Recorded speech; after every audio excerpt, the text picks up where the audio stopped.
민주당은 추석 연휴를 맞아 용산역에서 귀성 인사를 하며 내란 청산과 민생 회복에 최선을 다하겠다고 다짐했습니다. 국민의힘은 귀성 인사 대신 봉사활동을 한 뒤 기자회견을 열어 현 정부가 민생에 무능하고 입법 폭주만 벌이고 있다고 비판했습니다. 우원식 의장은 추석을 맞아 망우 역사문화공원을 방문해 유관순 열사 등 독립운동가 묘역을 참배했습니다. 또 업무 중 감전사고로 두 팔을 잃은 몽골 출신 이주 노동자를 만나 제도 개선을 약속했습니다. 대기자 일선으로 분석해보는 정가, 동향, 기자, 대기자. 김건희 특검 파견 검사 전원이 원대 복귀를 요청해 공방이 가열됐습니다.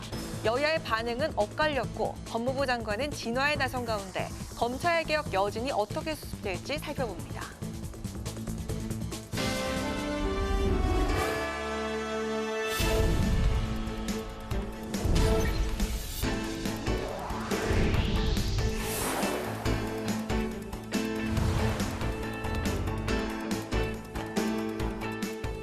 여러분 안녕하십니까? 10월 2일 목요일 국회 라이브 6 시작하겠습니다. 더불어민주당은 추석 연휴를 앞두고 호남선이 시작되는 용산역에서 귀성 인사를 했습니다. 민주당은 국민의 일상을 지키고 삶을 향상시키기 위해 내란 청산과 민생 둘 모두 최선을 다하겠다고 밝혔습니다. 김동길 기자입니다. 더불어민주당은 용산역에서 고향으로 향하는 국민들을 배웅했습니다. 용산역은 호남선을 타는 귀성객들이 많은 곳으로 호남 민심을 챙기기 위한 것으로 풀이됩니다. 정청래 대표 등 지도부는 귀성객의 손을 잡고 덕담을 나누며 인사했습니다. 정 대표는 내란 청산을 앞세우면서 민생 안정에도 최선을 다하겠다고 밝혔습니다. 종합주가 지수도 높아지고 있고 대한민국 국격도 높아지고 있고 국정도 많이 안정되어 가고 있습니다.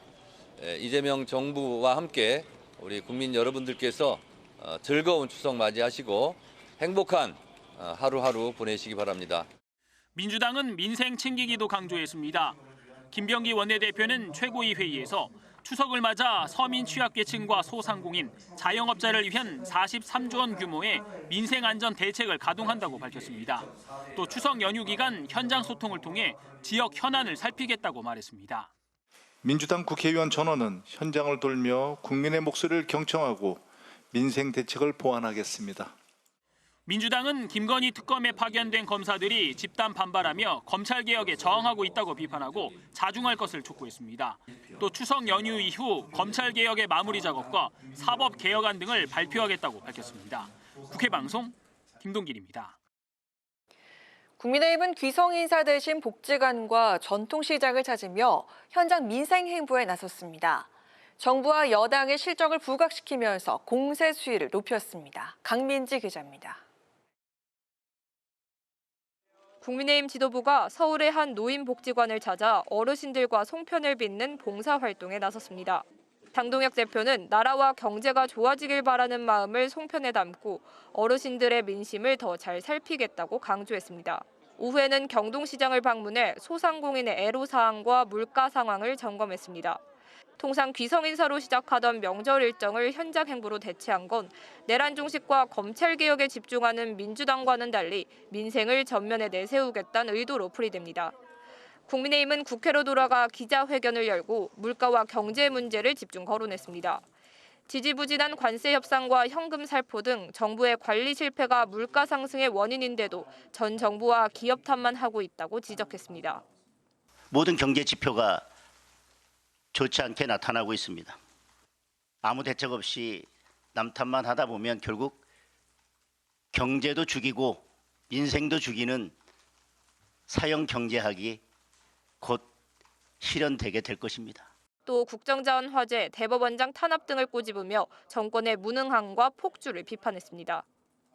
관세 협상 실패, 국가 전산망 먹통, 만사 현통, 수도권 집값 급등, 조일의 대법원장 탄압 등등 민생과 국가가 무너지고 있다는 온갖 나쁜 소식들로 추석 밥상이 가득 찰 예정입니다. 연일 검찰개혁을 외치는 민주당을 향해서는 검찰 해체보다 먼저 기소와 수사권을 쥔 특검의 해체가 진정한 검찰개혁이라고 맞받았습니다. 국민의힘은 연휴 기간에도 경주 에이펙 준비지원단을 격려 방문하고 청년들과 영화를 관람하며 현장 민생 행보를 이어간다는 계획입니다. 국회 방송 강민지입니다. 이재명 정부에 대한 첫 국정감사가 2주도 채 남지 않았습니다. 법사위가 대법원 현장 검증을 일정에 추가하면서 여야의 격한 공방이 예상됩니다. 최근 발생한 국정자원 화재 사건도 이번 국감의 핵심 쟁점 가운데 하나가 될 것으로 보입니다. 김지수 기자입니다. 국회 법제사법위원회는 13일 진행되는 대법원 국정감사를 15일에도 추가로 진행합니다.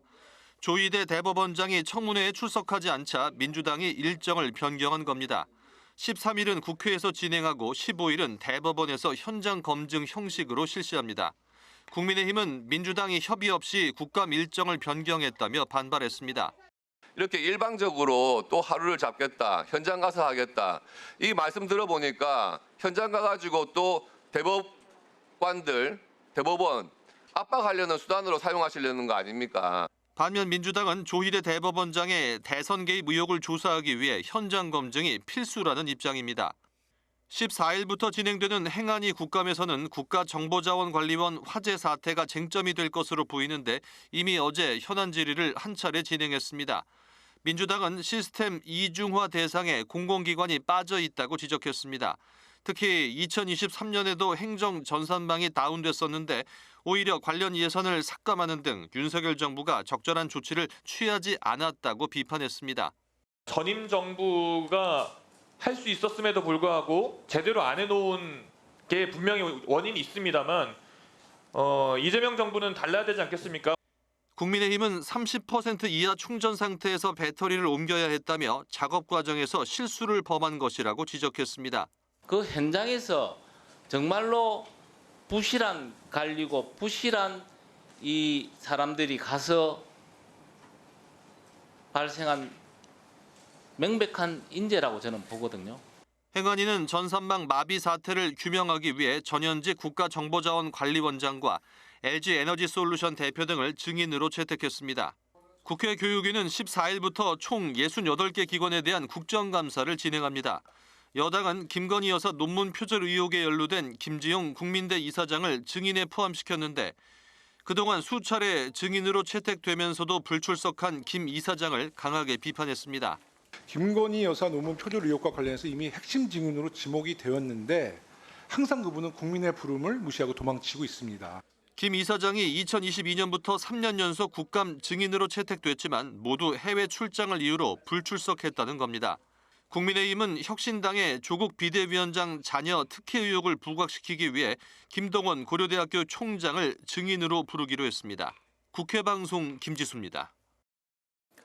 추석 명절을 맞아서 우원식 국회의장은 유관순 열사를 비롯해 조봉암, 한용운 선생 등의 묘역이 있는 망우 역사 문화공원을 찾아서 일일이 헌화하며 독립의 의미를 되새겼습니다. 우 의장은 또 감전으로 두 팔을 잃은 몽골 출신 이주 노동자를 만나 관련 제도 개선을 약속했습니다. 이소희 기자가 전합니다. 지난 2019년 태양광 설비 업무를 하다 감전사고로 두 팔을 잃은 몽골 출신의 오기나 씨. 사고 이후 수술비와 치료비, 가족들의 체류 문제로 어려움을 겪어왔습니다. 사연을 들은 우원식 국회의장은 추석을 맞아 직접 청주의 오기나 씨 자택을 방문했습니다. 우 의장은 국회의장이자 국민의 한 사람으로서 깊은 책임감을 느낀다며 위로를 건넸습니다. 앞으로 국회가 산재 피해에 대한 보상 범위를 확대하고 이주 노동자의 안정적인 체류 방안을 마련하기 위해 노력하겠다고 약속했습니다. 어려움 속에서 하루하루 이렇게 버티고 계시는데 충분한 보상 또 치료 이런 것들이 잘 될 수 있도록 살펴야 되겠다는 이주 노동자들이 이런 상황에 많이 부딪히고 있어서 그런 문제를 구조적으로 어떻게 해결해야 될지 이런 것도 국회에서 큰 책임으로 느끼게 됩니다. 면담을 마친 우 의장은 법무부 등 관계 부처와 소통해 오기나 씨의 치료와 가족의 체류 대책을 협의하겠다고 밝혔습니다. 우 의장은 유홍준 국립중앙박물관장과 함께 독립운동가들이 묻힌 망우 역사문화공원도 방문했습니다. 유관순 열사와 조봉암, 한용운 선생 등의 묘역을 일일이 찾아 헌화하며 독립의 의미를 되새겼습니다. 우 의장은 외조부인 독립운동가 김한 선생의 유해를 찾지 못해 추석 성묘를 못한다는 점이 안타깝지만 역사공원에 열사들의 묘역이 마련돼 역사의 뿌리를 찾을 수 있어 다행이라고 밝혔습니다. 국회 방송 이소희입니다.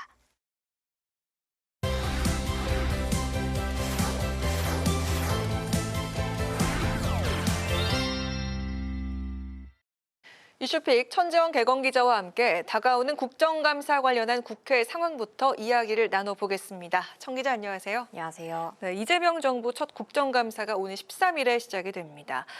민주당 주도로 대법원 현장 국정감사가 개최가 되는데 대법원장을 이석시키지 않을 수 있다 이런 이야기가 나온다고요? 그렇습니다. 최근 조희대 대법원장 관련 청문회에 이 조 대법원장이 출석하지 않으면서 이 민주당은 의혹을 확인하기 위해 현장 검증이 필요하다는 이유를 들어 이 대법원 현장 국정감사를 열기로 했습니다. 이 관례상 국정감사에서 대법원장은 출석을 한 뒤에 인사말을 하고 이 국회 동의를 얻어서 이석을 해왔습니다. 네. 이 사법부 수장을 예우하는 차원에서인데요. 이 법사위 소속 박균택 민주당 의원이 이번에는 양해해주지 않겠다. 이 기관장이 대법원장이 앉아서 이 국정감사를 받는 게 법에 따른 원칙이라고 말한 겁니다. 이 다른 법사위 소속 민주당 의원도 이 불출석할 경우에 그에 따른 조치가 있을 거라고 예고하면서 이 민주당은 대법원장을 향한 공세를 계속하는 한편 이 국정감사를 고리로 이 추석 이후 발표할 사법개혁안에 드라이브를 걸 가능성이 높습니다. 이 민주당은 국정감사에서 일하는 국회의 모습을 실현하고 이 구태의연한 망신주기와 호통은 최대한 지양하겠다고 밝혔습니다. 이 앞서 지도부는 기업인에 대한 증인과 참고인 출석을 최소화해달라. 이 상임위에서 꼭 필요하면은 해야 하지만 이 자제해달라고 당부를 했습니다. 이번 국정감사 주요 증인과 참고인을 살펴보면요. 네. 최근 중대재해가 발생한 기업과 이 해킹 사태가 발생한 이 통신 3사 사장 등을 비롯해서 이 정용진 신세계그룹 회장 등 이 주요 기업 총수와 CEO들이 증인으로 채택이 됐습니다. 이 지난해 국정감사에 출석한 기업인 수는 159명. 이 올해는 아직 3개 상임위가 증인과 참고인을 다 확정하지는 못했습니다. 이 현재까지 증인 참고인 채택 안건이 의결된 상임위 등에서 이 기업인은 192명인데요. 이 여야 협의 상황에 따라 조정될 가능성도 있습니다. 네, 자 그렇다면 국민의힘 상황도 살펴볼까 하는데 최근에 그 인사이동을 했던 김현지 대통령실 제1부속실장의 국회 운영의 출석 논란이 아직도 사그라들고 있지 않는 상황입니다. 국민의힘 측에서는 우상호 정무수석이 김 실장이 출석을 할 거다 이렇게 얘기한 걸 강조를 하고 있더라고요. 그렇습니다. 대통령실 총무비서관에서 제1부속실장으로 이 국정감사 출석 의무가 없는 자리로 옮기면서 이 김현지 부속실장에 대한 국민의힘 공세가 거세지고 있습니다. 이 국민의힘은 국감의 출석 논란이 벌어지자 느닷없이 인사발령을 냈다면서 이 시점에 문제를 제기한 바 있는데요. 우상호 대통령실 정무수석이 국정감사에 김 부속실장이 100% 출석할 거라고 얘기한 걸 두고 이 송원석 원내대표가 약속은 꼭 지켜야 한다. 민주당도 반대하면 안 된다고 압박했습니다. 이 김 부속실장에 대한 증인 채택 여부는 추석 연휴를 지나서 이 국회 운영위의 논의를 거쳐서 결정이 되는데요. 국민의힘은 김 실장 관련 이슈를 띄우면서 국정감사를 준비할 걸로 보입니다. 이 추석 이후 이어질 국정감사에서 국민의힘은 특히 교착 사태로 접어든 한미 관세 협상과 함께 대규모 구금 사태를 불러온 비자 발급 관련한 협상 상황을 집중 조명해 이 기업 피해 등을 부각할 걸로 보입니다.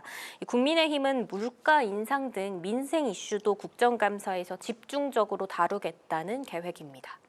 네, 그리고 국가정보자원관리원 화재로 마비가 된 정부 시스템 복구가 예상보다 더디게 진행되고 있습니다. 지난주에 화재가 났었죠. 정부는 인력과 예산을 총동원해서 이 속도를 좀 높여보겠다 하고 있는데 이 화재가 이 국감에도 영향을 미칠 수 있다는 얘기가 있습니다. 맞습니까? 네, 맞습니다. 이 정부가 민간 인력까지 동원을 해서 복구에 총력을 다하고 있는데 이 화재 일주일이 지난 오늘까지 이 복구율은 10% 후반대에 머물고 있습니다. 네. 이번 화재로 국가직 공무원이 업무 자료를 저장하고 이 기관 간에 공유하는 시스템인 G드라이브가 전소가 됐는데요. 이 업무 자료의 복구가 불투명한 상황인 걸로 알려졌습니다. 이 인사혁신처는 2018년 이후 이 8년간의 모든 자료가 소실이 됐습니다. 다만 G드라이브의 의존도가 낮아서 이 개인 PC 등의 이 백업 자료를 활용할 수 있는 부처도 다수인 걸로 전해집니다. 이 국정감사에선 문제 상황이나 이 통계치를 내기 위해서 몇 개년치의 자료를 요구하는 경우가 많은데요. 이 업무용 PC에 보관하기 어려운 대용량 이 특수 자료를 백업한 경우에도 복구가 불가능해서 이 몇 개년의 장기 자료 등을 국회가 요구했을 경우에 이 아예 제출하지 못할 가능성도 고려해야 하는 상황입니다. 네. 이 전산 시스템 중 각 부처 내 자료 담당자들에게 이 메모 보고 등의 기능을 통해서 이 국회가 요구한 자료를 공지하고 이 파일 업로드 등을 진행하던 온나라 시스템도 전소가 됐는데요. 이 온나라 시스템 결제가 되지 않는다는 이유로 이 국회 자료 제출이 연기되는 사례도 발생하고 있습니다. 복구율이 10% 후반되면 정말 좀 더디게 복구가 되고 있는 그런 상황인 것 같습니다. 자, 그리고 국회 행정안전위원회도 그 현안지를 열어서 국가정보자원관련 화제가 이건 인재다 이렇게 얘기를 하면서 여야가 서로 그 관리 소홀을 질타를 하고 나선 그런 상황인데 다만 책임 소재를 두고는 좀 팽팽히 맞선 그런 모습을 보였습니다. 그렇습니다. 이 국회 행안위 소속 여야 의원들은 이 한 목소리로 대비가 부실했고 기본 원칙이 지켜지지 않았다고 지적했습니다. 이 민주당은 국가정보자원관리원의 전산실과 보안구역에 대한 화재 안전 조사가 이뤄지지 않았다면서 이 조사라도 받았다면 막을 수 있었다고 비판을 했습니다. 또 이전 정부에서 예산이 사실상 철회가 됐고 국정자원관리원장의 전문성에도 문제가 있다고 지적을 하면서 이 윤석열 정부의 전형적인 인사 실패 사례라고 주장을 했습니다. 그러자 국민의힘은 언제까지 윤석열 정부를 탓할 건지 되물었는데 오히려 현 정부에서 사고 상황과 이 복구 계획을 투명하게 알리지 않았다고 비판을 했습니다. 또 화재가 일어난 배터리 작업 과정에서 충전 상태를 30% 이하로만 만들었어도 화재 가능성이 제로에 가까웠을 거라면서 가장 기본이 지켜지지 않았다고 꼬집었습니다. 이재용 국정자원관리원장은 화재 안전 조사를 제대로 받지 않은 건 적절히 못한 조치였다면서 이 잘못을 시인했고 이 배터리 충전 상태는 사고 당시에 80%였다면서 그 기준에 대해서는 국정자원이 더 신경 써야 한다고 답했습니다. 이 윤호중 행안부 장관은 문제가 있었던 노후 설비를 제대로 바꾸려는 노력을 기울이지 못했다고 진단을 하면서도 이 재난 복구 시스템 등 부족한 이중화 조치를 조속히 완성하겠다고 말했습니다. 네, 알겠습니다. 오늘 말씀 여기까지 들어보도록 하겠습니다. 고맙습니다.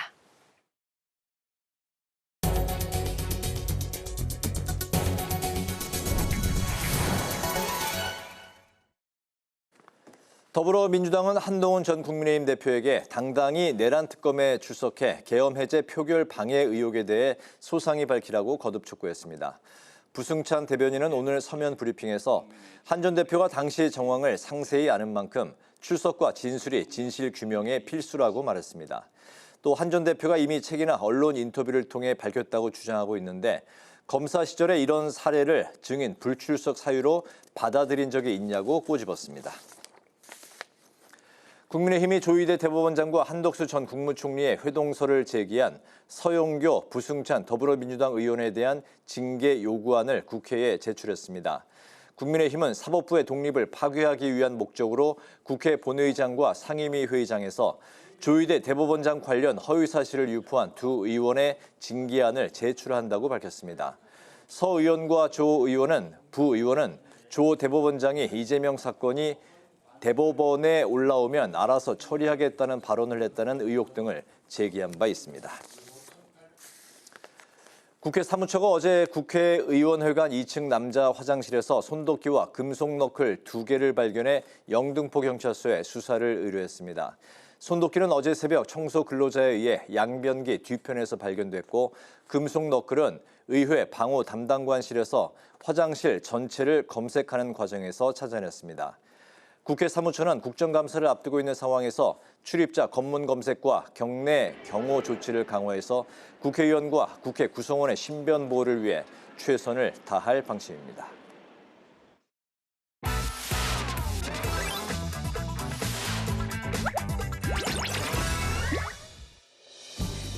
매일 강아랑이 전해주는 정치권의 뜨거운 말말말 강아랑의 정치랑입니다.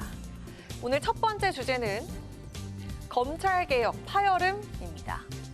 김건희 여사 관련 의혹들을 수사하는 민중기 특별검사팀 파견검사 전원이 조속한 검찰 복귀를 요청한 가운데 정치권의 날선 반응이 이어지고 있습니다. 민주당은 이를 이른바 집단 항명이자 검찰 개혁에 대한 저항으로 표현하며 압박 수위를 높이고 있습니다. 김건희 특검에 파견된 검사들이 집단 반발하며 검찰 개혁에 저항하고 있습니다. 검사들은 자중자애하시기 바랍니다. 파견 검사들이 집단적인 그런 의사 표명을 한 것은 매우 부적절한 행위이고 검찰 간 어떤 의사 연락하에 있었던 집단 행위가 아닌가 이런 의구심을 저희들이 여전히 가지고 있고요. 좀 더 진상이 규명될 필요가 있다. 이처럼 민주당 의원들의 격한 반응에 국민의힘은 무리한 검찰개혁의 파열음이라고 비판하고 나섰습니다. 특히 민주당 3대 특검 종합대응특위가 어제 특검 사무실을 항의 방문한 점도 도마에 올랐습니다. 내란 종식이라는 이유를 해서 전 정권을 이제 다 털탈 터는 거를 지금 특검이 하고 있는 건데 가서 한마디로 이 하소연이란 말을 들을 때까지 압박을 하고 결국 특검 수사는 본인들 입맛대로 하라는 사인을 주고 온 거 아닙니까? 뭐 검사들 징계 운운하면서. 국민을 위해 일하는 공직자라는 본분 이것을 망각해서는 안 된다고 봅니다. 이게 그 항명이 분명하다고 한다면 이것은 뭐 당연히 징계를 뭐 여러 번 세게 받아야 맞다고 봅니다.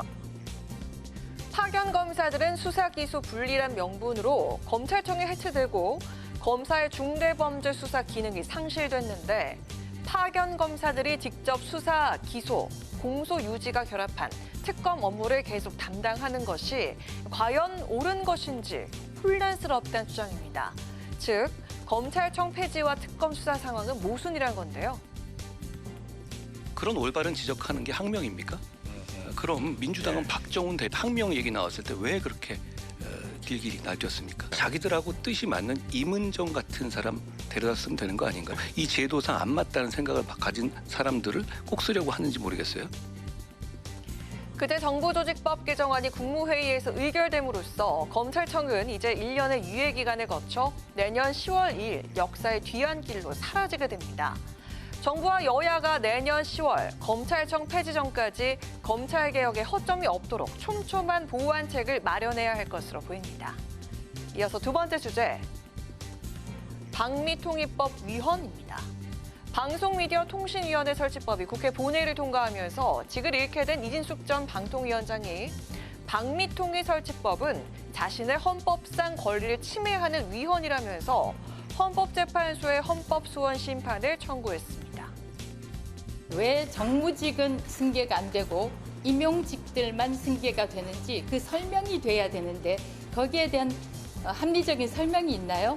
없습니다. 입법부에서 설명을 제대로 하지 못했고 특히 또 이건 정무직은 저 혼자뿐이기 때문에 이건 이진숙을 축출하기 위한, 숙청하기 위한 표적법이다.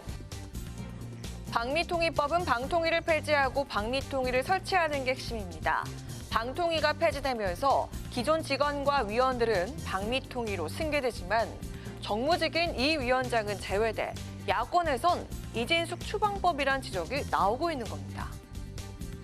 실질적으로 이진숙 위원장을 면직시킬 방법이 없기 때문에 지금 이제 이 방미통위라는 걸 설치한 것도 맞는 것 같습니다. 왜냐하면 방통위와 방미통위 업무 분장이 크게 달라지는 부분이 없습니다. 예, 과기부에서 일부 공무원들이 좀 편입되는 것들이 있을 텐데요. 네네. 그래서 이거는 위인설법 맞습니다. 보면은 네. 예, 사람이 싫어가지고 법을 세워가지고 네. 조직이 바뀐 척하면서 이제 사람 자르는 거거든요. 하지만 민주당은 윤석열 정부의 방송 장악 시도를 위해 임명한 이진숙 전 위원장의 면직은 방송 정상화의 첫걸음이다, 이런 반응입니다. 헌법소원 청구 또한 본인의 정치를 위한 방어란 주장인데요. 사실관계가 그렇게 바뀌거나 헌재에서 그게 수용될 상황은 아닌 것 같다라는 생각이 들어요. 이준숙 위원장이 너무 좀 과도한 정치적 대응이 아닌가라는 정치적 미래를 위해서 본인의 몸집을 키우는 방식을 뭐 헌법소원이나 이런 것으로 가져가는 것은 그렇게 적절하지 않은 것 같다.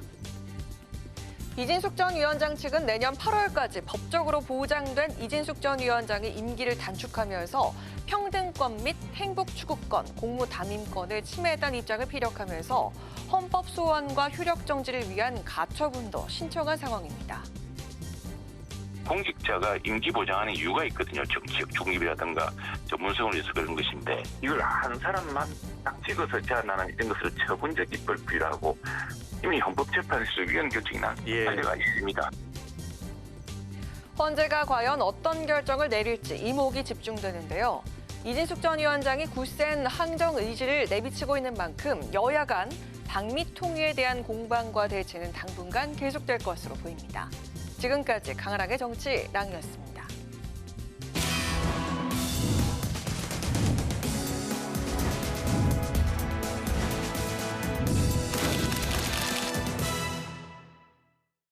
네, 정치권의 동향을 대기자의 시선으로 짚어보는 기자 대기자 시간입니다. 오늘도 성한용 한겨레 신문 선임 기자, 이종훈 시사평론가 두 분과 함께하겠습니다. 어서 오십시오. 반갑습니다. 안녕하십니까. 네, 이종훈 평론가님께서는 내일 이제 연휴가 시작되는데도 오늘 섭외에 흔쾌히 응해 주셔서 감사의 말씀드리겠습니다. 네, 오늘도 잘 부탁드리겠습니다. 네, 오늘 발제는 성 기자님께서 해오셨죠? 네네, 검찰청 폐지 이후에 그 여진이 계속되고 있고요. 또 김현지 전 총무비서관 최근에 1부속실장으로 자리를 옮겼는데 네, 국정감사 출석 이 문제를 갖고 여러 공방을 벌이는 것 같습니다. 이런 정치 현안 가지고 토론해 보면 될 것 같습니다. 네. 검찰청의 폐지 법안이 통과된 뒤에 김건희 특검팀 파견 검사들이 전원 복귀시켜달라고 입장문을 내서 파장이 계속해서 이어지고 있는데요. 민주당은 국가공무원법 위반이라고 비판을 했고 정성호 법무부 장관은 진화에 나섰습니다. 반면에 검찰 내부에서는 복귀 요청을 지지한다는 반응도 나와 있습니다. 현재 상황 전체적으로 어떻게 보시는지 성 기자님부터 들어볼까요? 일단 그 민중기 특검이죠. 이분이 지금 진행 중인 수사가 흔들림 없이 잘 마무리되도록 하겠다. 이런 정도로 얘기한 게 적절한 것 같습니다. 여기 이제 이걸 어떻게 보느냐의 문제인데 파견 왔던 검사들의 이걸 집단 항명까지 또 해석하는 거는 굳이 그럴 필요가 있나 이런 생각도 좀 들어요. 이게 지금 검찰이 앞으로 수사 기소를 못 하게 돼 있는데 우리가 여기서 수사하고 나서 또 공소유지까지 하는 게 이게 맞는 거냐 이런 데 대해서 좀 혼란스러운 상황이다. 본인들 입장도 그렇게 조심스럽게 냈더라고요. 그래서 정성호 장관하고 민중기 특검 이분들처럼 이렇게 잘 설득을 해가면서 어차피 이 특검 법에 따라서 파견 온 공무원들이기 때문에 개별적으로 불가피하게 갈 사람은 갈 수도 있겠습니다만 이걸 가지고 무슨 징계 이렇게 얘기하는 건 좀 과한 것 같아요. 잘 수습해 나갈 수 있을 거라고 전망을 합니다. 네네. 현재 관건이 그 포인트가 항명입니까? 현재 이 일종의 사건으로 봐야 되나요? 어떻게 보십니까? 네, 해프닝으로도 볼 수 있는데 사실은 좀 더 구조적인 게 좀 깔려 있다 이렇게 좀 생각을 하고요. 네. 그러니까 이 파견 검사들이 언젠간 다시 이제 검찰청으로 되돌아가야 된단 말이죠. 그런데 친정이 사라져 버렸어요. 1년 뒤에 폐지가 되는 거죠. 예. 1년 동안 유예 기간을 거쳐서. 그렇죠. 그래서 친정이 사라져 버린다고 하니 마음이 왜 뒤숭숭하지 않겠습니까? 그리고 본인들 이제 향후 거취 문제도 이제 걸려 있는 거잖아요. 예. 그동안은 검사로서 열심히 그 직만 수행하면 됐는데 검찰청 조직이 완전 해체되는 그런 상황에서 나의 미래는 어떻게 되나? 특히 젊은 검사일수록 아마 더 그런 걱정을 많이 하게 될 겁니다. 네. 그래서 사실은 이런 부분 때문에 약간 속도 조절이 워낙 좀 필요했던 거다. 특히 더 센 이제 특검법 같은 경우에는 굳이 이번에 하지 않아도 할 수 있는 기회가 있는데 이걸 무리하게 이제 처리를 하고 하는 바람에 사실은 검사들이 심리적으로는 더 동요를 하고 있다 하는 거예요. 근데 이게 사실은 이제 민중기 특검팀에서만 이제 그 검사 40여 명의 이제 의견을 낸 건데 다른 특검들 검사라고 해서 다르겠습니까? 상황은 동일하다는 거예요. 그래서 이게 겉으로 겉으로든 이제 좀 이렇게 무마를 시키려고 좀 애를 쓰고는 있습니다만 여기 지금 파견 나온 검사들이 이미 마음이 좀 떠난 상태라고 저는 봐요. 그래서 자기 고치 문제가 더 중요하지 사실은 뭐 이 수사가 더 중요하겠습니까? 개인적인 관점에서는. 뭐 그래서는 아니 되지만 네. 사실상 그렇다는 거예요. 그래서 특검 수사가 향후에 진행되는 과정에서 상당한 좀 차질이 있을 것이다. 저는 그렇게 보고 있습니다. 네. 근데 수사가 어차피 이게 특검이기 때문에요. 특검을 뭐 1년 내내 할 수도 없는 거고 어차피 뭐 기한 연장은 뭐 좀 할 수도 있겠습니다만 어차피 수사를 하다가 그때까지 된 걸 가지고 뭐 기소하거나 아니면 검찰로 이제 넘기고 네. 특검은 어차피 시한이 정해져 있는 겁니다. 그래서 또 그 수사할 때 검사들이 많이 필요한 거지 공소유지를 하는데 그 검사들이 다 필요한 건 아니에요. 그래서 특검하고 특검보를 중심으로 공소유지를 하면 별 문제는 없습니다. 그런데 어쨌든 이걸 가지고 뭐 당사자들이 뒤숭숭하고 뭐 혼란스럽다 이렇게 반응하는 거는 충분히 뭐 이해할 수도 있고 그런데 이 기회에 뭐 이게 좀 거 봐라 검찰청 폐지 잘못된 건 아니냐 이렇게 검찰에서 뭐라고 얘기하는 거는 조금 조용히 해줬으면 좋겠어요. 네. 특검이 도입된 이유가 검찰에서 윤석열 대통령 때 김건희 여사 수사 제대로 안 해서 지금 이렇게 된 거 아닌가요? 그런데 이 기회에 잘 됐다 해서 막 뭔가 좀 불만을 토로하는 것 같은 이런 모습은 네. 우리 국민의 공감을 받기가 좀 어려울 것이라고 생각합니다. 네, 수사에 좀 차질이 빚어질 수도 있다고 이제 말씀을 하셨는데 수사가 좀 느슨해질 그런 우려는 없습니까? 뭐 있죠. 뭐 아무래도 영향이 있겠죠. 뭐 그래도 그렇게 뭐 큰 대세에는 수사의 결정적인 장애가 될 것 같지는 않다. 저는 이렇게 보고 있습니다. 다음 이슈로 넘어가겠습니다. 이런 가운데 민주당의 종교단체 경선 동원 의혹에 대한 공방이 가열됐는데요. 국민의힘은 김경 서울시 의원을 청탁금지법 위반 혐의로 경찰에 고발을 했고 또 김민석 총리의 가담 여부에 대한 수사를 요청을 했습니다. 민주당은 의혹에 대한 이제 차단에 나섰고 해당 종교단체 태고종은 허위 사실이라고 이제 반박을 했습니다. 이 사태는 좀 어떻게 보고 계십니까? 네, 글쎄요. 아마추어들 같이 왜 이러는지 모르겠습니다. 이게 굉장히 전통적인 방식이거든요. 그러니까 지역 단위에서도 그렇고 또 전국 단위에서도 그렇고 네. 선거 치를 때 이 조직국 정당의 조직국 내에서 가장 그 관심을 갖고 집중적으로 지금 대상으로 삼는 게 사실은 종교단체들입니다. 예, 이번에 뭐 이제 국민의힘 같은 경우에 뭐 특정 종교 교회와 이제 상관관계 때문에 굉장히 압수수색도 받고 이제 그랬습니다만 네. 이게 굉장히 통상적으로 많이 활용되는 방식이에요. 그리고 뭐 지역구 의원들 그 종교단체 다 다니잖아요. 인사도 다니고 또 뭐 일부러 그쪽 지역에 가서 교회 또 다니시는 분도 있고 그렇습니다. 네. 그리고 이게 또 정당 그 선거 때 공천 심사 서류에 이게 다 적게 돼 있어요. 예, 그래서 보통 뭐 나는 어느 교회에 나가고 있고 신도가 몇 명이고 다 적습니다. 예. 그래서 사실은 이제 정당이 이제 뭐 그래서는 아니 되지만 그럼에도 불구하고 실제로 현실 정치 선거를 치르는 과정에서 이 종교단체를 활용하는 건 굉장히 일상적인 일인데 왜 이런 것까지도 지금 거론이 되는가 하는 거고요.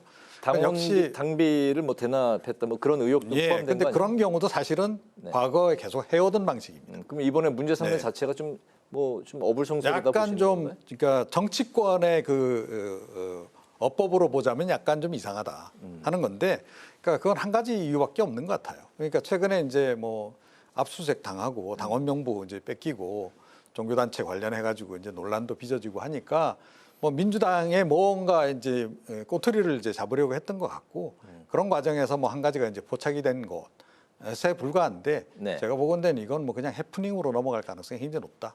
이렇게 생각합니다. 뭐 잘못된 부분에 만약에 밝혀진다면 이제 바로 잡아야 될 텐데 어쨌든 이런 관행적인 뭐 그런 행태 뭐기 때문에 이렇게 불거져 나온 거는 좀 적절치 않다고 보시는 것 같아요. 뭐 그러니까 약간 좀 그 정치권의 그 어법으로 보자면 정치권의 업법으로는 예, 그러니까 이런 건 서로 눈 감아주고 있는 바람직하진 않지만 실제로 그런 상태에서 굳이 뭐 이런 것까지 거론하고 나서나 이제 이런 생각이 좀 든다는 거죠. 네, 성 기자님 생각은 어떠십니까? 이건 당비 대납을 했기 때문에 아마 형사처벌 대상이 될 겁니다. 처벌하는 게 맞다고 보고요. 이 김경 서울시 의원도 아마 이게 무슨 문제가 있다 판단을 했기 때문에 뭐 탈당을 했을 겁니다. 네. 뭐 나는 억울하다 아무것도 안 했다 하지만 그런 것 같지는 않고요. 또 민주당 서울시당에서 조사를 해보니까 이게 문제가 있었다고 합니다. 그래서 이건 제명 사안인 것 같다라고 좀 지도부에 당 지도부에 지금 보고를 한 그런 상태고요. 네. 이게 그렇다고 이제 탈당을 했기 때문에 뭐 이걸 뭐 제명을 해본들 뭐 정치적인 의미 이외엔 뭐 별게 없는 거죠. 그런데 어제 이미 국민의힘에서 경찰에 고발을 했습니다. 그래서 경찰이 수사하면 곧 진상이 드러날 것 같고요. 네. 그렇게 어려운 사건 수사가 아니라고 합니다. 이게 묘한 게요. 이분이 이 김경 시의원이 경찰 수사를 좀 더 해봐야 알겠습니다만 민주당 안에 알려지기로는 본인이 이 내년 지방선거에서 서울 지역 구청장을 출마하기 위해서 네. 이제 이런 일을 좀 했는데 거기서 이제 당원 모집을 하면서 이제 그 김민석 국무총리를 이제 끌어들인 것 같다는 게 이제 민주당 쪽 설명입니다. 김민석 총리가 내년에 이제 뭐 서울시장 후보로 출마 뭐 가능성 때문에 그런 얘기가 나오는 건가요? 뭐 그런 거죠. 뭐 나를 위해서 뭐 당원을 좀 가입해달라, 당비 내가 내겠다 이렇게 얘기하는 것보다 저 김민석 총리를 서울시장으로 만들기 위해서 뭐 이제 이런 얘기를 했다는 건데 김민석 총리가 서울시에 시장 출마하나요? 지금 그것도 결정이 본인은 안 하지 됐는데. 않겠다고 최근에 뭐 밝힌 것 같은데. 아니요, 그건 뭐 그 말을 다 믿을 수는 없고 뭐 할 수도 있고 안 할 수도 있습니다만 이제 이거를 일단 사건을 정반대로 예를 들어서 김민석 국무총리가 민주당의 서울시 의원들 몇한테 이렇게 부탁을 해서 무슨 뭐 당비 대납해 줄 테니까 당원들을 모집해달라 이랬을 가능성은 제가 보기에는 없어요. 네. 그래서 이거는 경찰이 좀 신속히 수사를 해서 이게 이제 아까 평론가님 말씀하셨듯이 정치에서 정당에서는 좀 오래된 관행이긴 한데 어차피 이건 좀 잘못된 겁니다. 어쨌든 한 달에 한 1,000원씩이라도 당비 대납을 하면 안 되는 거죠. 그래서 네. 신속하게 진상 규명을 해서 필요하면 처벌을 해야 된다고 생각합니다. 알겠습니다. 한편 국정감사를 앞두고 김현지 대통령실 제1부속실장의 증인 출석 문제가 인사 개입에 대한 의혹으로 이제 번졌는데요. 국민의힘은 이제 김 실장이 중앙부처의 국장급 인사에 개입했다고 또 이제 새로운 의혹을 제기를 했고 이 대통령의 20년 측근인 만큼 검증이 필요하다고 밝혔습니다. 계속해서 이제 논란이 이제 꺼지지 않고 있는데 이런 상황에서 이제 우상호 정무수석이 김 실장이 국감에 출석하는 게 100%다 이렇게 이제 밝혔고 국민의힘은 약속을 지켜라 이렇게 이제 공방이 계속해서 이제 좀 오고 가고 있는 상황인데 이 문제는 좀 어떤 시선으로 봐야 됩니까? 그러니까 처음에 대통령실이 대응을 잘못한 거죠. 이거는. 어떻게 잘못했을까요? 총무비서관이니까 네. 총무비서관들은 국회 국정감사 열리면 뭐 이게 출석하는 게 관례였잖아요. 네. 그리고 당연히 그래야 됩니다. 왜냐하면 총무비서관은 뭐 예산도 담당하고 있고 다 하고 있기 때문에 하는 일이 워낙 많아요. 네. 그렇기 때문에 이 의원들 입장에서는 국정감사하는데 총무비서관이 빠져? 이건 말이 안 되는 거죠. 자, 그 애초에 그냥 내보내겠다라고 그랬으면 전혀 문제가 없는 것 아닙니까? 설령 뭐 이제 출석해서 다른 문제가 좀 나오더라도 여당 의원들이 방어도 좀 하고 뭐 이러면 그냥 넘어갈 수 있는 문제를 갑자기 인사 조치를 하는 바람에 이게 지금 더 지금 불거져 버린 상태고 요즘에 그 네티즌 수사대들이 아주 신이 났습니다. 그래서 아주 김현지 털기에 나섰어요. 그러니까 뭐 과거 일 뭐 별 이제 희한한 것까지 다 지금 탈탈 털리고 있는 이제 그런 상황이 돼버린 거고 그렇게까지 몰리니까 어쩔 수 없이 이제 출석하는 거 맞다. 이렇게 지금 이제 그 해명을 하고 나서는 거예요. 이건 완전히 자업자득 케이스입니다. 그래서 처음에 그 어떤 연유로든 대응을 잘못한 것, 그게 이제 확인이 됐는데 그런데 이 제가 보건대는 이 김현지 그 실장 건은 쉽게 수그러들지 않을 겁니다. 왜 그렇습니까? 워낙 그 이재명 대통령하고 오랫동안 이제 그 있었고 그것도 굉장히 최측근이었단 말이에요. 비서실장, 수석보좌관 계속 그런 그 관계가 있고 또 실제로 본인이 이제 그 형사처벌받은 그 전례 있는데 그것도 대장동 관련한 사건이고 다 그렇단 말이에요. 그래서 이재명 그 대통령과 관련해서 뭐 계속 사법 리스크 여러 가지 제기된 의혹들, 뭐 대장동 의혹, 뭐 이제 기타 등등. 백현동 뭐 그 건까지 포함해서 다 관련이 돼 있거나 아니면 다 알고 있거나 이런 인물이라는 거예요. 네. 이거 야당이 그냥 놓칠 리가 있겠습니까? 아마 집중적으로 계속 물고 늘어질 거고요. 그 과정에서 지금 사실은 뭐가 튀어나올지 모른다. 이렇게 생각합니다. 국감에서 이제 김현지 비서관이 현재 이제 부속실장인데 출석을 한다면 이 대통령에 대한 공격으로 이어질 것이다. 네, 당연히 레버리지로 만들 것이다. 예, 맞습니다. 알겠습니다. 뭐 어떻게 보십니까? 그러니까 총무비서관으로서 국정감사의 증인 출석을 먼저 하고 네. 국정감사 끝난 다음에 대통령실 조직 개편, 인사 개편을 했으면 더 좋았겠다 이런 생각이 들어요. 굳이 왜 그 오얏나무 아래서 갓끈을 매서 이런 의혹을 자초하는지 잘 이해가 안 갑니다. 네. 근데 어쨌든 뭐 또 일부속실장이라고 해서 국정감사에 절대로 나오면 안 된다 그런 법률 없어요. 또 이제 뭐 본인도 뭐 국회에서 정의 채택하면 나가겠다 이렇게 얘기를 한다고 하고. 또 주위에서도 뭐 나갈 거다 뭐 이런 얘기들을 많이 합니다. 그래서 예. 일부속실장이 됐어도 국정감사의 증인으로 나왔으면 좋겠어요. 그래서 제가 알기로는 이 김현지 실장은 사실은 실무측근이라고 봐야 됩니다. 그래서 이걸 뭐 자꾸 실세 이렇게 얘기하는 건 뭔가 좀 잘 안 맞는 측면이 있어요. 그런데 자꾸 뒤로 숨다 보니까 혹시 그 좀 숨은 실세 아니야? 뭐 측근 실세 아니야? 이렇게 오해를 받는 측면도 꽤 있다고 봅니다. 예. 그래서 이거를 본인을 위해서도 이재명 대통령을 위해서도 출석하는 게 좋겠다 이런 생각이 들고요. 이게 이제 국민의힘 의원들 중에 뭐 국회의원이니까 의혹을 제기할 수는 있는데 조금 거슬려요. 일단 박정훈 의원이 이 국장급 인사에도 뭐 개입을 했다 이런 주장을 하면서.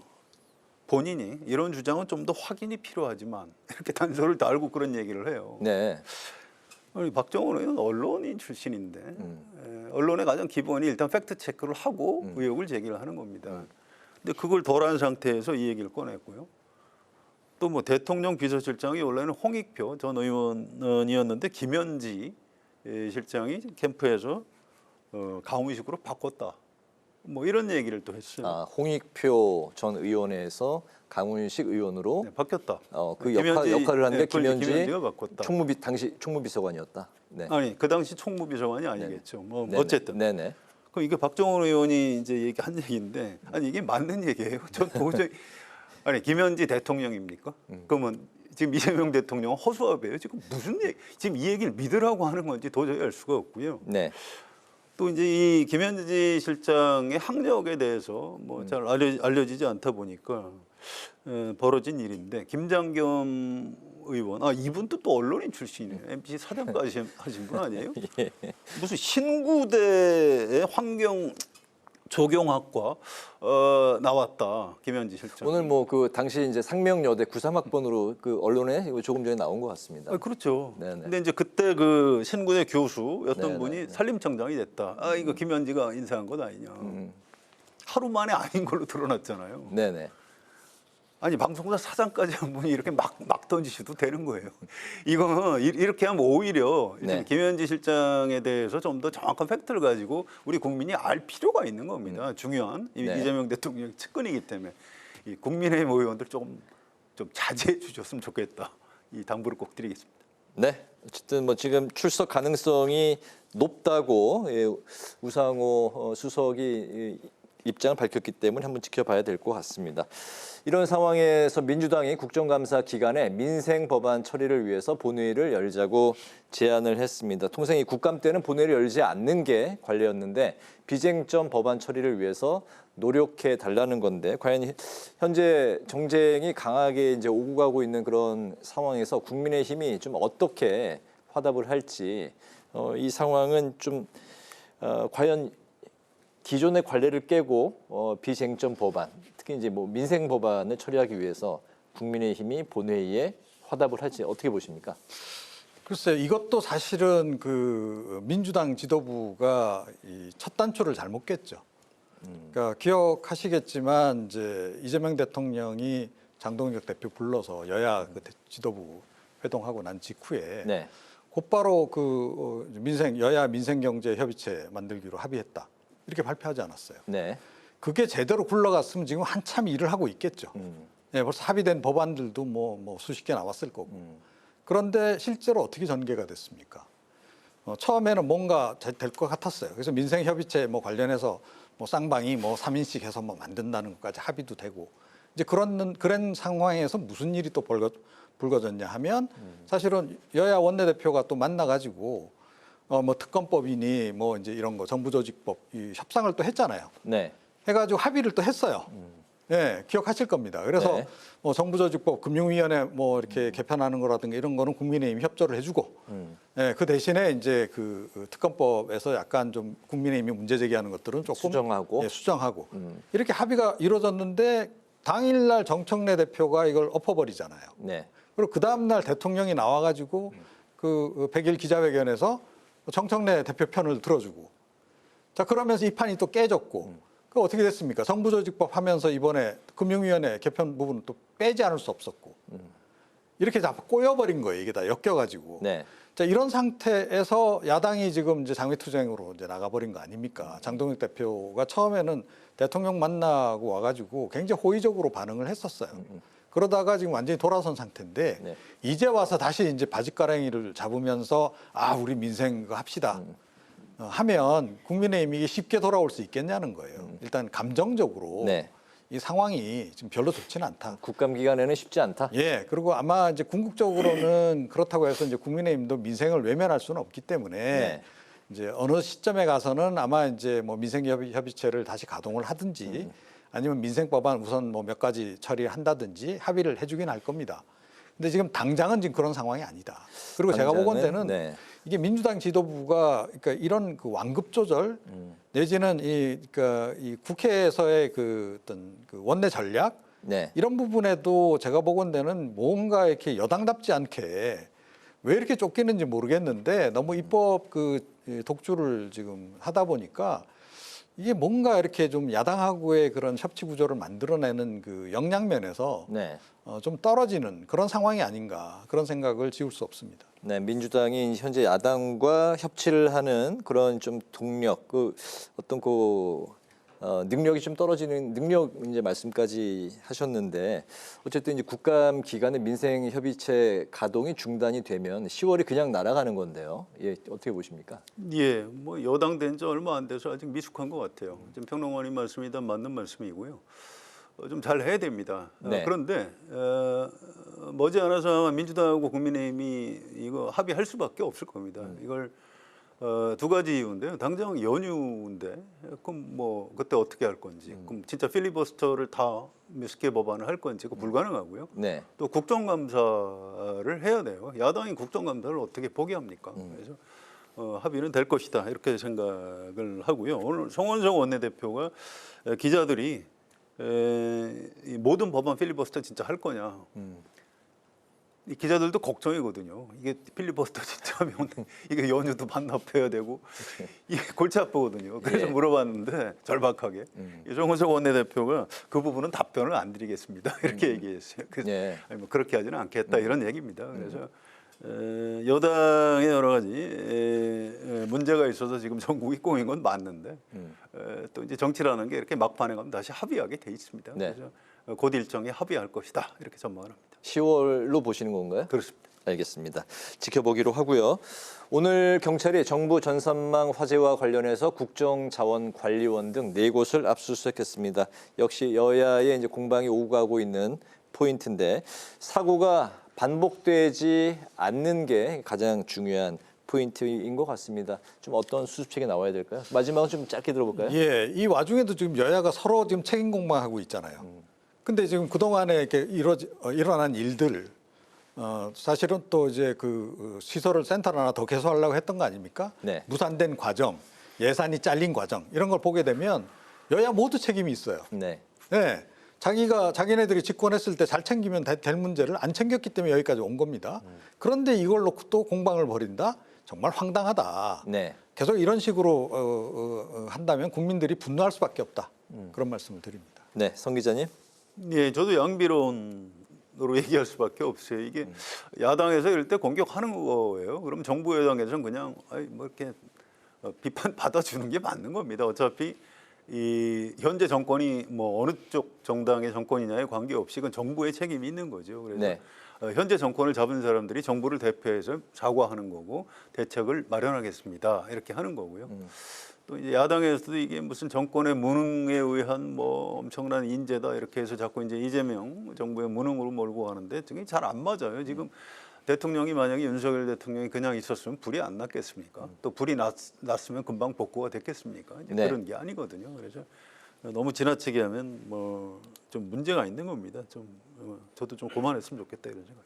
네, 오늘 마무리로 두 분의 오늘의 한 줄 논평 듣겠습니다. 이종훈 평론가님부터 들어볼까요? 네, 이러다 몽땅 다 탄다. 그러니까 국정 이번에 이제 이 자원 이제 화재 발생했는데 네. 조금 전에 말씀드렸듯이 여야 모두 책임이 있는데 지금 서로 공방을 벌이고 있다는 거예요. 네. 서로 어떻게든 내가 잘못했다. 우리 때 잘했어야 되는데 차라리 내 탓을 해야 되는데 지금 이러고 있는데 이게 좀 이렇게 불탈 곳이 한두 군데 되겠느냐 하는 거예요. 이런 식으로 다 검토해 보면 아마 수도 없이 많을 겁니다. 그런 거나 빨리 챙겨서 좀 해결해라. 여야가 합의를 네. 해서. 그 말씀을 좀 드리고 싶습니다. 알겠습니다. 네, 성 기자님. 예, 저도 같은 걸로 한 줄 논평을 할 수밖에 없네요. 이게 소 잃고 외양간 고친다 이런 말이 있습니다. 네.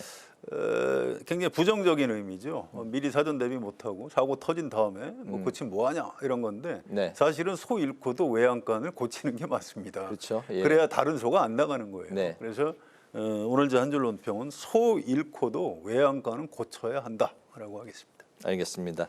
이제 기자 대기자 마치겠습니다. 이제 추석 연휴 이제 잘 보내시길 바라고 저희는 또 국감 끝나고 기자 대기자 시간에 뵈야 될 것 같습니다. 지금까지 성환용 한겨레 신문 선임 기자, 이종훈 시사평론가 두 분과 함께 오늘의 전국 현안 살펴봤습니다. 말씀 고맙습니다. 잘 들었습니다. 네.